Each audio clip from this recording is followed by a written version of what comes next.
Қайырлы күн. Мен Жарқыраның әлеуметтік кәсіпкерлік деп аталатын жобасының қатысушысы Керен Диляра Мадиқызымын. Жасым 23-те. Қазіргі таңда мемлекеттік мектепте биология пәні мұғалімімін. Педагог-модератормын, еңбек өтілім 3 жыл.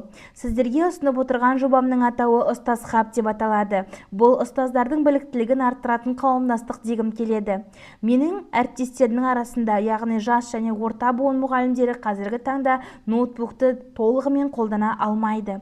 Мен ол әріптестеріме қарапайым ноутбукты қолданудан бастап, жоғары деңгейлі IT сайттармен жұмыс жасауды үйреткім келеді. Соның ішінде Microsoftпен жұмыс, Google Workspaceпен жұмыс, почтамен жұмыс, Pythonмен сайт жасау, тағысын тағы жұмыстарды үйреткім келеді. Қазіргі таңда ол біздің үлкен мақсатымыз. Егер біз өзіміз ол сайттарды, ол құрылғылармен жұмыс жасауды білмесек, оны оқушыға қалай үйретпекпіз?